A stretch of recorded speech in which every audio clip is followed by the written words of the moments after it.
When Congress eliminated funding for public media last year, we saw a groundswell of support for NPR. America bears from Planet Money, and it is not too late to be part of this movement. If you missed making a donation during public media giving days, do it right now. Show your support for public radio that is by the people, for the people at donate.npr.org, and thanks.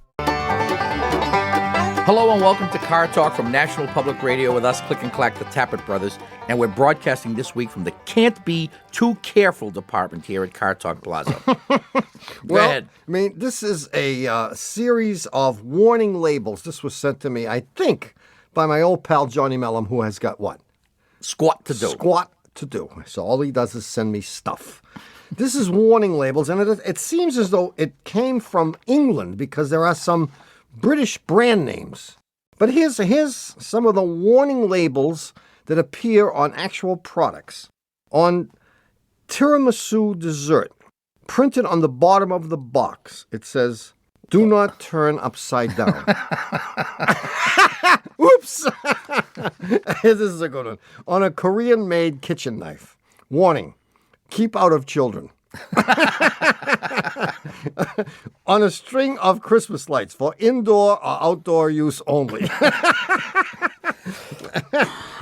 I like my personal favorite was on a bag of Fritos. It says, "You could be a winner. No purchase necessary. Details inside." Okay. That's referred to as the shoplifter special. No purchase necessary. Well, in the event that you find a bag that's half eaten, I suppose you would avail yourself of that opportunity. Yeah. Well, if you want to alert us to some unforeseen hazard regarding your car. Yeah. Or anything else for that matter, the number is 888-CAR-TALK. That's 888-227-8255. Hello, you're on Car Talk. Yeah, this is Jeff from Washington, D.C. How you doing today? Hey, how you doing? Are you a lawyer or a politician? No, neither, fortunately. Good. We'll Are you aspiring to be either of those? Architect. Architect. Oh, just as architect bad. Is good, you know? No, architect is a noble profession. You think You're dealing with aesthetics and utility, and you're not really hurting anybody unless you make a balcony that falls off. But stuff like that happens. Oh, yeah, sure. But it's a nice profession. It's clean. You don't have to get dirty. You deal with paper. Yeah, well, you have to go on the job site once in a while, wear the hard hat. Oh, yeah, you just make it look good. You wear the hard hat. You get your shoes muddy You get your shoes muddy and make it look so you can tell your wife you weren't working that day. I was on the site today, hon. On the site, huh? Yeah, How would you find out? I don't know. They have good coffee. The coffee truck comes at 10:30. And you make less money. And you have to eat off the coffee truck, even though you know your stomach can't take it. Because you got to be one of the guys. You got to be one of the guys, yeah. I guess that's the big problem with being an architect. You ain't one of the guys. Yeah, you break out a brioche and an espresso, and they're going to lay a beating on you. All right, Jeff, what the heck do you want, man? All right, I've got Your time's almost up. Yeah, what's up? I've got an 89 Accord LXI, about 145,000 miles on it.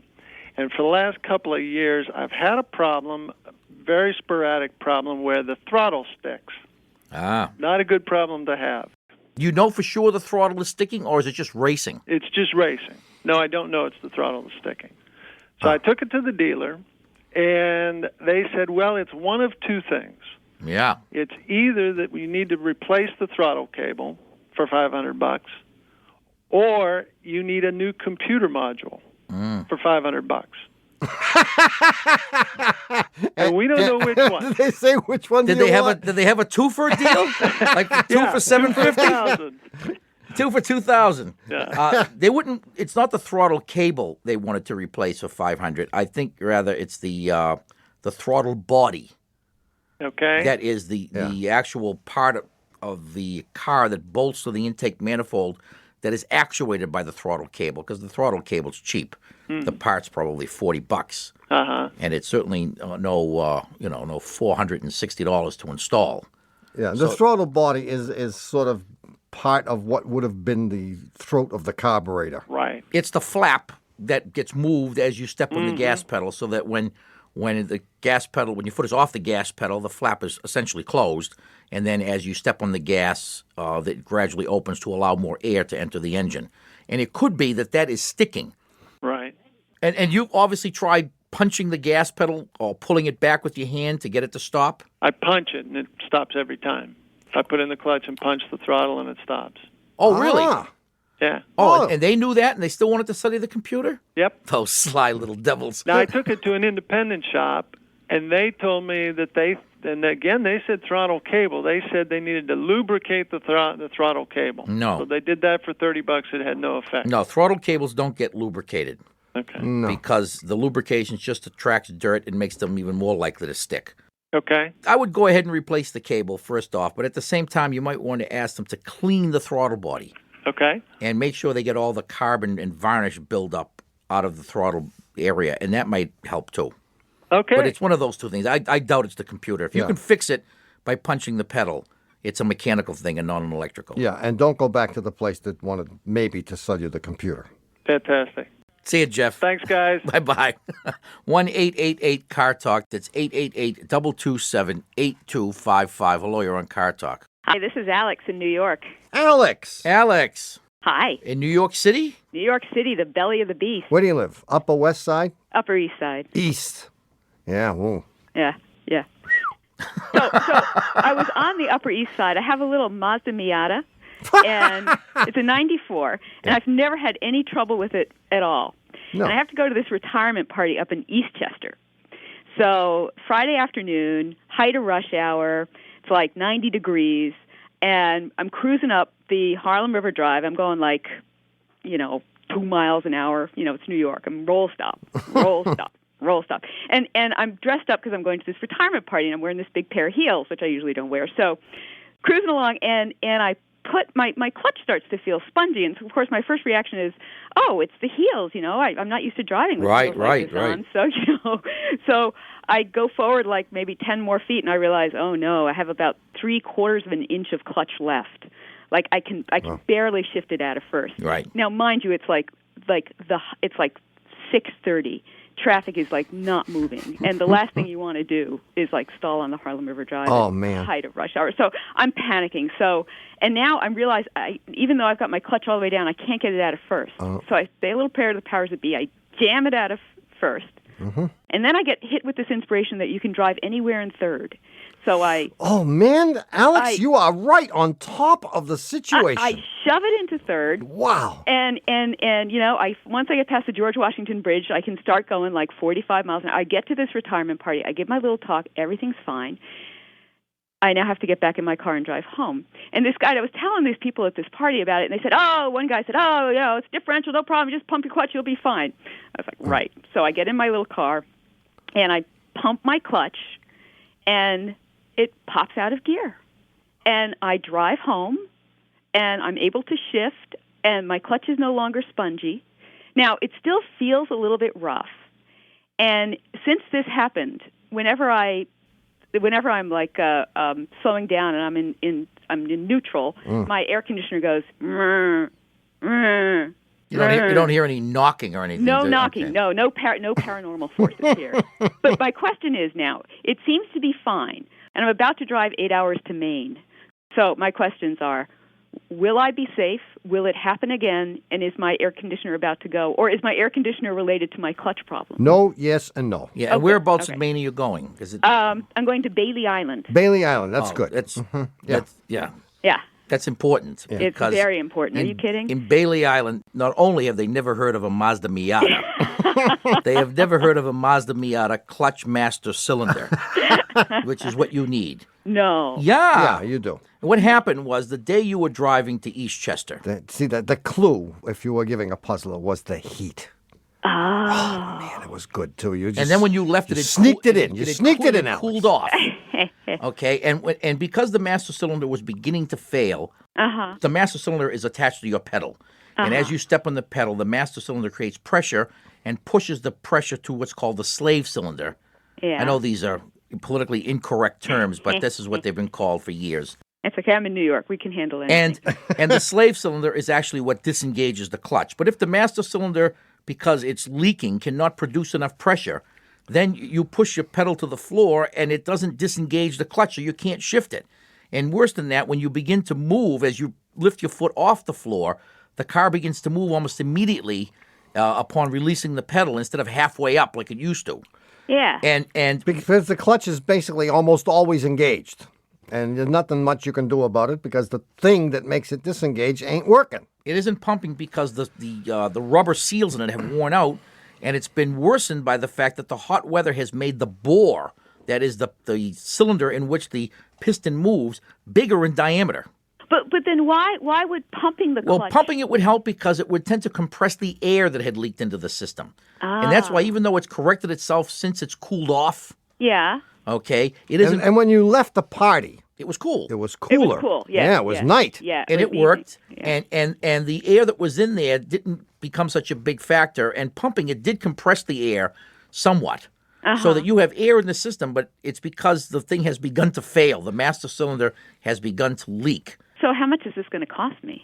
Oh, not much. Oh, come on. I live in New York. All right, $300 for the estimate. Not a penny less. Well, they may want to replace the slave cylinder as well, and if they suggest that, Do it. Okay. I'm going to guess it at New York prices to replace the slave cylinder and the master I'm cylinder. going to write down the number right here. Okay. I'm going to write down my number, too. I got my number. Let's see how close we become. Okay, my number is 449. Mine is 472. Oh, you guys are good. I was going to say 500. Well, that's close enough. Yeah, I mean, 300 in any other place See, in the country. New you York, said 5, he said 500. 449, and what's right exactly in the center of those two numbers? 472. 472. All right. So you get 10 points.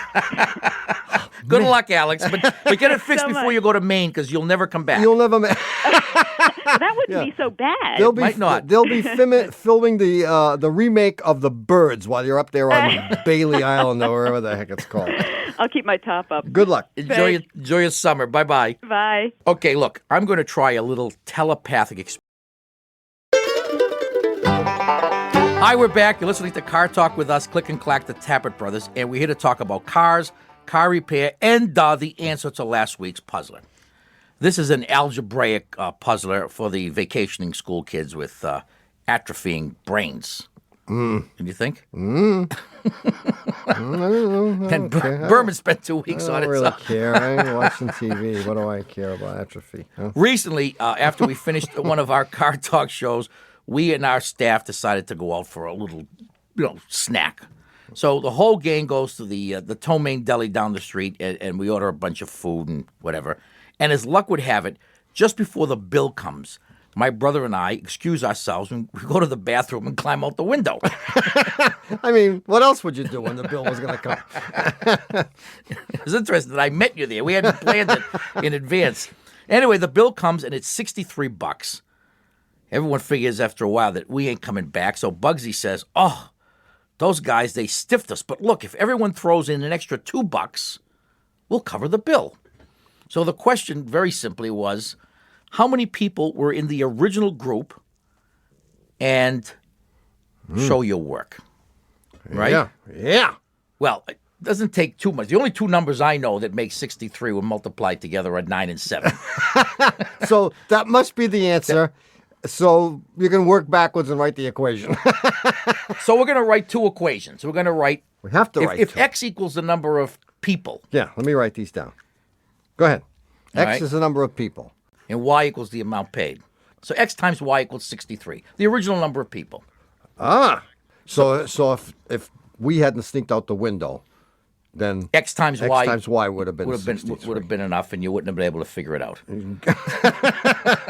Got it. So X times Y is 63. That's good. Right. We can solve that.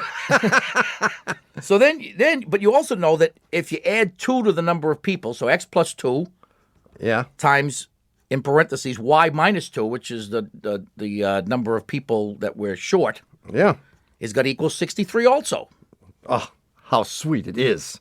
Oh, so you just go multiply stuff together. Well, you multiply it all out, and what you get is you get a long expression and what you end up doing is you substitute. You get rid of the Y, and you substitute the 63 over X for Y. And when you do that, you wind up with something called a quadratic equation. Is that right? Of course, everyone knows. And all you got to do is give them those two equations, and any kid will figure this out in 5 minutes. Just give them those two equations. X plus 2 times Y minus 2 is 63, and X times Y is 63. Solve that. You can't do that, you're out. That's it. But you finally wind up with X squared minus 2X minus 63 equals 0. Oh, yeah. And when you factor that, it comes out to X plus 7 times X minus 9. Right? Yeah, I see it. Right? Yes, that's correct. I see it. And so one answer is X equals 9. And I the like other it. one is X equals minus 7. That's how many people there were originally. Minus 7. No one showed up. And Well, in the antimatter universe, the minus 7 answer would be is significant. valid. Yeah. But otherwise, there were 9 people in the original group, Right, and we left. and we left and we stiffed them, so they had to come up with $2 more apiece. Yeah. If you think you have any questions about that, write to my brother. Who won? So each of the 7 people pays $9. Right, whereas each of the 9 people would have paid $7. $7. Oh, man. Right, and if you hadn't climbed out the window with me, they never would have figured it out. The winner is Tucker Metzik from Lombard, Illinois. And Tucker, for having your answer selected at random from among the thousands of correct answers that we got, you will get a $25 gift certificate to the Car Talk Shameless Commerce division of our website, which is cartalk.cars.com. And you can get a copy of our new book, In Our Humble Opinion, which we have found makes an excellent doorstop, fills in for a broken couch leg, or is a spare kiddie seat at the dinner table. Really? Yes. Sometimes, the kid can't reach the top. You might want to get 2 of these. If the kid's real small. Or if he's got very wide butt, you might need 2 of the books side by side. Those of you who don't know the drill, the puzzler is going on vacation. Oh, yes. Yes, in fact, it's already left the building. So don't hang around outside. Anyway, we'll have some listener mail and some more of your questions in the third half of the show. In the meantime, instead of a puzzler, in the meantime, you can call us at 888-CAR-TALK. That's 888-227-8255. Hello, you're on Car Talk. My name is Jerry. I'm Glen Ellen, California. Jerry with a J. With a G. Oh, I wrote J. Well, I don't know what to say. So what's up? Well, I was in the last winter, I was down in southern Mexico, and a guy called me up, and who was house sitting my house, and said, wondered if he could borrow my truck. Something had gone wrong with his van. And I said, yeah. And a week later, he called up and said that he thought I had a problem with my truck. He thought I had a head gasket problem. Mm-hmm. And then he said that he felt a little responsible for it, and that since he was a mechanic, which I didn't know at the time, he'd fix it if I'd buy the parts. And I said, okay, $80 for a head gasket, that sounds okay, because I'd replace one in my other truck. And when I came back, it turned out it cost about $800. And I started looking at the bill and everything and realized that he had the head welded. And when I walked around outside, I found some piston rings lying around. And now I got a real problem with what mechanic describes as piston slap. Mm-hmm. And when I first started up the truck, all I heard was a little leak from the exhaust manifold, and I figured that's not a big deal. But after a week of driving, this noise I'm now using the word auto-digestion. When you drive down the road, it's just making all this noise. Well, what kind of a truck is this? It's like a Chevrolet truck or something? It's 86 Isuzu. Oh, he must have said he was driving this thing. I think it overheated like serious. He must have overheated the bejesus out of this, as they say. Yeah. Because in order to have melted the piston rings, which he undoubtedly did. You think that's what happened? He melted them? Well, he cooked them. He cooked them. Yeah. He cracked the head. Yeah. So how much did this end off costing you? $800? Well, it was interesting. I started looking around my checks, and I realized he'd written himself a check for $929. Well, he was renting your house, so he figured it was okay. No, he was living in it for free. Oh, so he figured it was okay to use your checkbook. Yeah. Anyway, should I just keep driving this truck, or should I get it rebuilt? It sounds like it's beating itself to death. Well, how much do you love it? Well, it was a perfect truck when I left. And it's old, though. It's old. What do you use the truck for? Just like work. You drive a lot with it. Well, not really. I remodel houses around town, and I sometimes like to take trips in it. Oh, I wouldn't take a trip. No. Define a trip, like more than 10, 15 miles from your house? Well, right now, I just drove up to a ranch about 3 hours away. Oh, I wouldn't do that again. No, I mean, if you drove it around town, sort of, 10 miles in some direction or another, and you didn't rev it up a lot, and you drove very carefully, Yeah. it would probably run for a long time. What's a long time? Hours. This kid who worked on it, I imagine he's a kid. Young man. He's 30. You're right. He's a kid. 30. Oh. He was the one who did the work, or did he have someone else? He told me he was an auto mechanic, and I said, "Oh, really?" And I didn't know that. And you know what the key thing was? I was sitting on my other truck, and I was looking at this thing, at my truck, and I realized there was something wrong with the grill, and I couldn't read the grill, and it's because he put the grill in upside down. That says something, doesn't it? It told me a lot about what happened on the inside of the engine. That's why I thought I'd call you. Yeah. Well, he could easily have if he took the pistons off, I think what's likely to have happened is he put a connecting rod on backwards. Really? Because there is a preferred direction for the connecting rods, and only one direction works. So that's my guess. But that being the case, I mean, if you're willing to drive it around town, I would drive it till it breaks. It's not going to cost you any more to fix it, because what you need is a complete engine rebuild. That's what I was thinking. Yeah. Or a junkyard engine. No, I would, and if you are determined to take it on vacation and the like, then I would just go ahead and have the engine rebuilt tomorrow. Well, you're going to have to do it sooner or later. Yeah. Can you live with the uncertainty of when it's going to break down, or not knowing when it's going to break down? Good point. Then you might as well do it right now. Right. And you'll get another $100,000 out of it. Good. Okay. Yeah, and send them the bill. I'm going to do that. See you, Jerry. Okay, thanks a lot. And he'll write you a check on your checkbook. So long. Hey, thanks for calling. Good luck. Bye. Okay, Tommy, look, it's time for us to take a little break and give our listeners a chance to stretch their legs. And readjust their earplugs.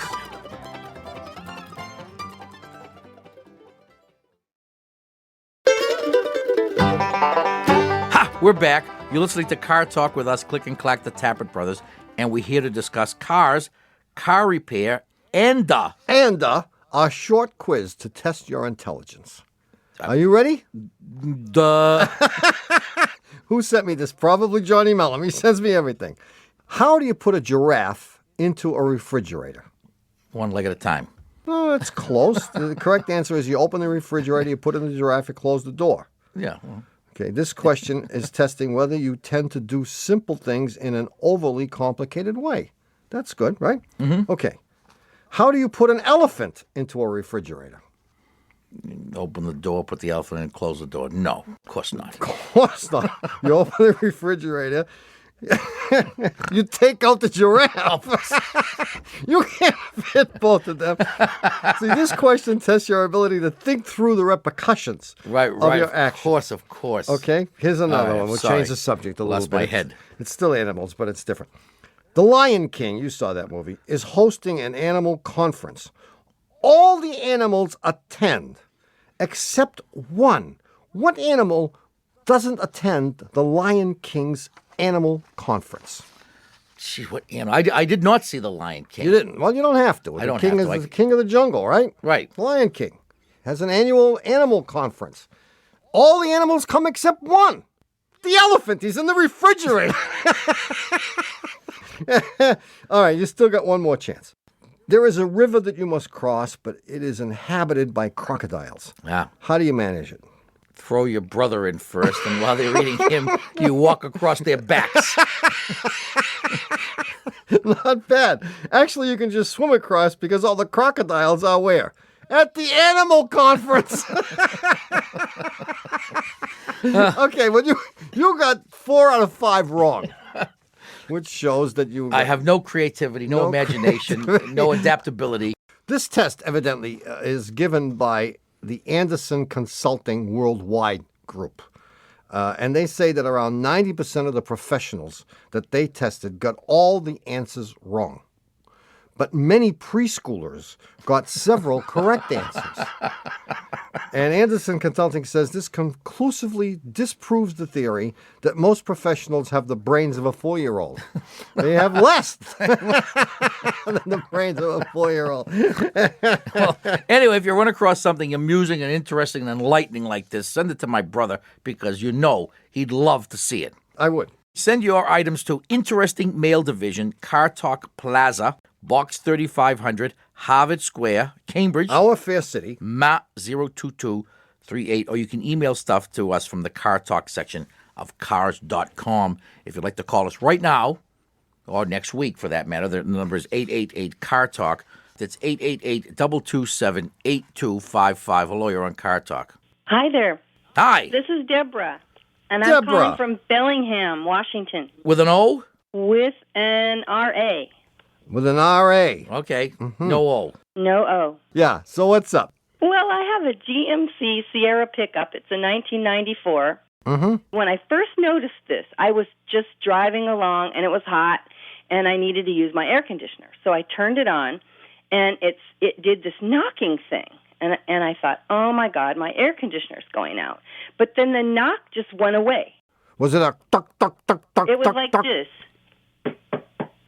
Just like someone knocking at the door. Come in. Yeah.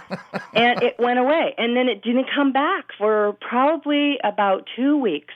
And then the next time I noticed it, I was getting in to drive somewhere, and I turned the key on, and the knock happened before I even got my truck started. Get out. Yes. Now, Oh, come on, Deborah. Give us a break here. this is the real, it gets weirder. Any idea where it's coming from? Yeah. Well, no. But I think I know. It is. I'll tell you Yeah, where. well, no. I'll tell you where it's not coming from. Ah, it's good. It's not coming from under the hood. Woohoo! Really? So now I'm driving my truck, and I've forgotten that I have this problem until I'm ready to park. So I pull up to wherever it is I'm going, and it's an automatic. So I put it in park, and I turn it off. I take the key out, and it knocks again. And it'll be knocking while I'm walking away from it. Uh-huh. And people, I mean, it's loud enough for Doesn't people anybody look. screen these calls? Catherine, you're fired. And stay out. Jeez. So As you were walking, now you get a different perspective on the sound. Did you get any sense of where it might have been coming from then? it sounds like it's coming from inside the glove compartment. So I opened that up, and it's not, I think it's under the glove compartment. And it, is there a fan or something in there? If you want there to be, you can arrange it. Well, help me. Well, I tell you, I have no basis for this whatsoever. But when you described this problem, I heard fuel pump. Really? Now, it can't be the fuel pump. We know that for a fact. It makes no logical sense, but I could see in my mind's eye the fuel pump. No kidding. Get out. I'm glad there's two of you there. Now, what did you think? Well, here's what I came up with. I mean, if you think his answer is wacky, you ready for mine? Yeah, go ahead. I'm not even sure your car has one. At least we know your car has a fuel pump. But I think your car might have one of these and it might not. But if it does have it, And this I is know it. what it is. Power antenna. Ooh, ooh, ooh. It doesn't ooh. have one. It doesn't have one. That would have been great. Let me make this a little easier, maybe. Yeah, go There's ahead. Underneath the glove compartment, there's like a covering to something that looks like it might be the air conditioner or the heating. Well, that is The heater core is under there. the heater and the air conditioner evaporator and all that stuff is under That's there. where it kind of sounds like the noise is coming from. Well, then we'd have to go with your idea of the fan. Because there's a fan under there, too. There is a fan under And there. if the fan were loose and every once in a while went out of kilter and started banging against the housing. More likely something stuck in there. There's a twig or something in there. So you get the bump, bump, bump, bump, and then it moves out of the way. That would also explain why when you turned the key on but hadn't started it, it would come on. Because the fan runs then, even though the air conditioner is Okay. and then when you got out, Yeah, now we're going to explain that one. Go ahead. it's just spinning. The fan is, winding down, and you get out of the car and boom, boom, boom, boom, boom. You might have even noticed, Deborah, that as you walked away, the frequencies went boom, boom, boom, boom, Boom. No, I didn't, but Deborah, you are the worst contestant. Uncooperative. might be I was probably trying to get away from it real fast so nobody knew it was my truck making all that noise. We'd have to go with the fan. No, I'm sticking with the power antenna. You are, I'm sticking with it. even though she doesn't have one. It's the best answer. Hey, maybe they were going to give her the power antenna. They started to install it, and it was Friday afternoon. Oh, and somebody read the order sheet and said, hey, wait a minute, this isn't getting a power antenna. Well, I've already put in, just stick the regular antenna in there. No one will notice the motor underneath. Have someone take off that box and take a look at the fan, if it's not really impossible to do, and see if that fan is loose or if there's a twig in there. I think That that's would it. be great. I'm on my way to the shop right now. See you, Thank you Deb. very much. Hey, Deborah, Bye-bye. don't call again. Well, it's happened again. You've misspent another perfectly good hour listening to Car Talk. Our esteemed producer is Doug, the subway fugitive. Cute. What was that? That missed. That wasn't there. What happened? Yeah, I don't know. Our Berman. Berman. Our associate producers are Frau Catherine Pickle Fenolosa. Yes, and Louis Cronin the Barbarian. Our engineer is George Hicks. Our senior web lackey is Doug, the old gray mayor. And our technical, spiritual, sartorial, and menu advisor, just back from his sold-out Lunchapalooza tour, is John Bugsy Lawler. Our public opinion pollster is Paul Murky of Murky Research, assisted by statistician Marge Inovera. Our customer care representative is Haywood Jabuzoff. Our staff acupuncturist is O. Howard Hertz. And our shop foreman is Luke Busy. Our pseudonym consultant is Noam DePlume. Our dermatologist for teenagers is Don Pickett. Our emergency room physician is Henrietta Badclam. The Car Talk musical director is Donna E. Mobile. Our divorce attorney is Carmine Not Yours. Our seat cushion tester, of course, is Mike Keister. And our Russian chauffeur is Pikov and Dropov. Our chief counsel from the law firm of Dewey, Cheatham & Howe is Hugh Louis Dewey, known to the dumpster diving oracle execs in Harvard Square as Huey Louie Dewey. Thanks so much for listening. We're Click and Clack, the Tappert Brothers. Don't drive like my brother. Don't drive like my Don't brother. drive like my brother. Don't drive like my brother. We'll be back next week. Bye-bye.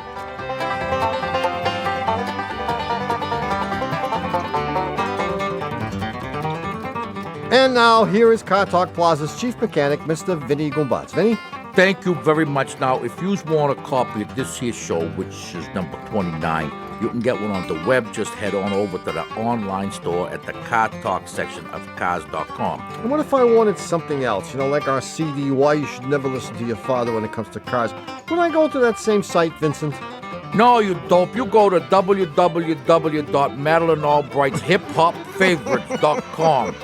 Of course, you go to the same site, the Car Talk section of cars.com, or you order by phone. You know, you call 888-CAR-JUNK. Thank you, Vinny. That was very, very believable. Hey, believe this, will you?